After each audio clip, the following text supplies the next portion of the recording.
لالچ بری بلا ہے۔ ایک ہرے بھرے جنگل میں بہت سے جانور رہتے تھے۔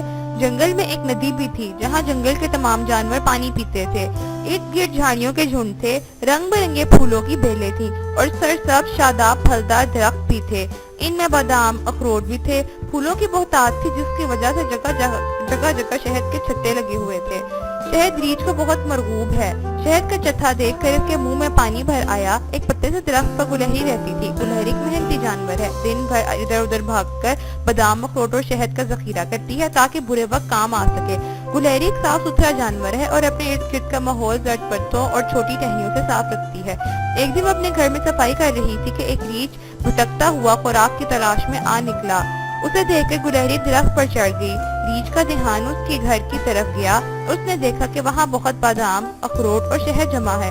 اس نے گلہری سے کہا، ان میں سے کچھ مجھے کھانے کو دے دو۔ گلہری نے کہا کہ اس نے برے وقت کے لیے سنبھال کر رکھے ہیں۔ ریچھ نے کہا، اب سمجھو برا وقت آ گیا ہے۔ اگر تم نے مجھے نہ دیا تو میں اس پتے درخت کو ہلاؤں گا اور یہ ساری چیزیں نیچے گر جائیں گی۔ تم منہ دیکھتے رہنا تو مجھے اپنی جان بچانا بھی مشکل ہو جائے گا۔ بیچاری گلہری بہت پریشان ہوئی کہ اس کے مصیبت کیسے نجات حاصل کی جائے۔ وہ دیکھ رہی تھی کہ ریچھ ڈھیل ڈول والا ہے، غصے میں آ کے تو واقعی چیزیں گرا سکتا ہے جسے سردیوں میں سے مشکل آئے گی۔ وہ سوچ میں پڑ گئی۔ آخر اسے ایک ترکیب ذہن میں آئی۔ وہ مسکرائی اور کہا، مجھے یہ اشیاء دینے میں حرج نہیں، مگر یہ بہت ہی تھوڑی ہیں، اسے تمہارا پیٹ نہیں بھرے گا اور میرے ساتھ بھی کچھ نہیں رہے گا۔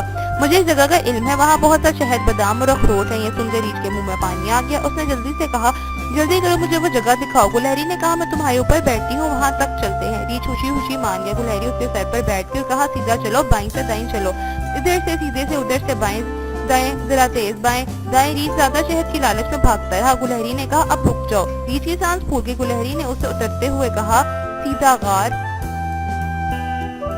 میں گھس جاؤ، وہاں شہد کا بڑا ذخیرہ موجود ہے، پیٹ بھر کر کھانا۔ ریچھ جلدی سے غار میں گھس گیا۔ وہ غار شیروں کا مسکن تھا۔ جب انہوں نے ریچھ کو بلا اجازت غار میں گھستے ہوئے دیکھا تو وہ اس پر جھپٹ پڑے۔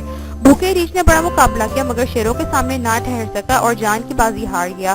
گلہری نے کچھ دیر انتظار کیا۔ جب شیروں کی آواز سے مدھم ہو گئی تو وہ سمجھ گئی کہ لالچی ریچھ اپنے انجام کو پہنچ گیا ہے۔ وہ جنگلی پھولوں پھلوں کو کھاتی اپنے گھر کی طرف روانہ ہو گئی۔ دیکھا بچوں، لالچ بری بلا ہے۔ ریچھ لالچ نہ کرتا تو گلہری سے سب کچھ حاصل کر لیتا۔